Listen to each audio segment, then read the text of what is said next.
Big Boss Kannada season 12ರ grand finale ಶೂಟಿಂಗ್ಗೆ ಕೆಲ ಮಾಜಿ ಸ್ಪರ್ಧಿಗಳು ಬಂದಿರಲಿಲ್ಲ.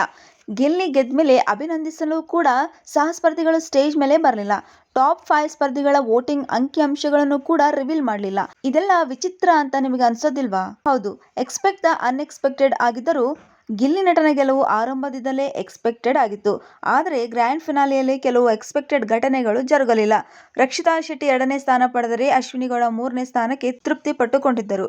ಸಾಮಾನ್ಯವಾಗಿ ವಿನ್ನರ್ ಅನೌನ್ಸ್ ಮಾಡಿದ್ಮೇಲೆ ವಿನ್ನರ್ ಕೈಗೆ ಕಪ್ ಹೋದ್ಮೇಲೆ ಸಹ ಸ್ಪರ್ಧಿಗಳು ಬಂದು ಶುಭಾಶಯ ಕೋರ್ತಾರೆ, ಅಭಿನಂದನೆ ಸಲ್ಲಿಸ್ತಾರೆ. ಆದ್ರೆ ಇಲ್ಲಿ ಗಿಲ್ಲಿ ನಟ ಟ್ರೋಫಿ ಎತ್ತಿ ಹಿಡಿದ್ಮೇಲೂ ಕೂಡ ವೇದಿಕೆ ಮೇಲೆ ಯಾರೊಬ್ಬರು ಬರಲೇ ಇಲ್ಲ. ಸಹ ಸ್ಪರ್ಧಿಯು ಗಿಲ್ಲಿ ನಟನಿಗೆ ಅಭಿನಂದನೆ ಸಲ್ಲಿಸಲೇ ಇಲ್ಲ. ಇದು ವಿಚಿತ್ರ ಅಂತ ಖಂಡಿತ ವೀಕ್ಷಕರಿಗೆ ಅನಿಸಿದೆ.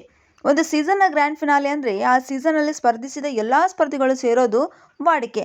ಆದರೆ ಬಿಗ್ ಬಾಸ್ ಕನ್ನಡ 12ರ ಕಾರ್ಯಕ್ರಮದಲ್ಲಿ ಸ್ಪರ್ಧಿಸಿದ ಅನೇಕರು ಗ್ರ್ಯಾಂಡ್ ಫಿನಾಲೆಗೆ ಗೈರ್ಹಾಜರಾಗಿದ್ದರು.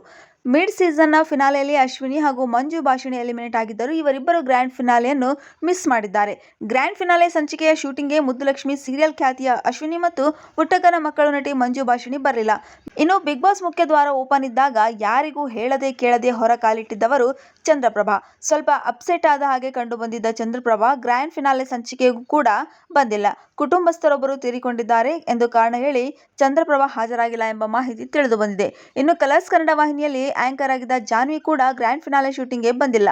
ಹೀಗ್ಯಾಕೆ ಎಂಬ ಅನುಮಾನ ಸಹ ಮೂಡಿದೆ. ಗೆಸ್ಟ್ ಆಗಿ ಬಂದಿದ್ದ ರಜತ್ ಗ್ರ್ಯಾಂಡ್ ಫಿನಾಲೆ ಸ್ಟೇಜ್ ನಲ್ಲಿದ್ದರು. ಆದರೆ ಚೈತ್ರಾ ಕುಂದಾಪುರ ಮಾತ್ರ ಬಂದಿಲ್ಲ. ಗ್ರ್ಯಾಂಡ್ ಫಿನಾಲೆ ಸಂಚಿಕೆಗೆ ಇಷ್ಟೊಂದು ಜನ ಮಿಸ್ ಆಗಿರೋದು ಇದೇ ಮೊದಲು. ಶುಕ್ರವಾರ ಮಧ್ಯರಾತ್ರಿ 12 ಗಂಟೆವರೆಗೂ ವಿನ್ನರ್ ಕ್ಯಾಂಡಿಡೇಟ್ಗೆ 37 ಕೋಟಿಗೂ ಅಧಿಕ ವೋಟ್ಸ್ ಬಂದಿವೆ ಎಂದು ಕಿಚ್ಚ ಸುದೀಪ್ ಹೇಳ್ತಾರೆ. ಆದರೆ ವೋಟಿಂಗ್ ಲೈನ್ಸ್ ಭಾನುವಾರ ಬೆಳಗ್ಗೆ 10 ಗಂಟೆವರೆಗೂ ಓಪನ್ನೇ ಇತ್ತು. ಅಂತಿಮವಾಗಿ ವಿನ್ನರ್ಗೆ ಸಿಕ್ಕ ವೋಟ್ಸ್ ಎಷ್ಟು ಅಂತ ಮಾತ್ರ ಕಿಚ್ಚ ಸುದೀಪ್ ಹೇಳಲೇ ಇಲ್ಲ. 6ನೇ ಸ್ಥಾನ ಪಡೆದ ಧನುಷ್ ಒಬ್ಬರನ್ನು ಬಿಟ್ಟು ಇನ್ಯಾರ ವೋಟಿಂಗ್ ನಂಬರ್ಸ್ನ್ನು ಸುದೀಪ್ ರಿವೀಲ್ ಮಾಡಿಲ್ಲ. ಇವೆಲ್ಲವೂ ದೊಡ್ಡ ಅನುಮಾನಕ್ಕೆ ಎಡೆ ಮಾಡಿಕೊಟ್ಟಿವೆ.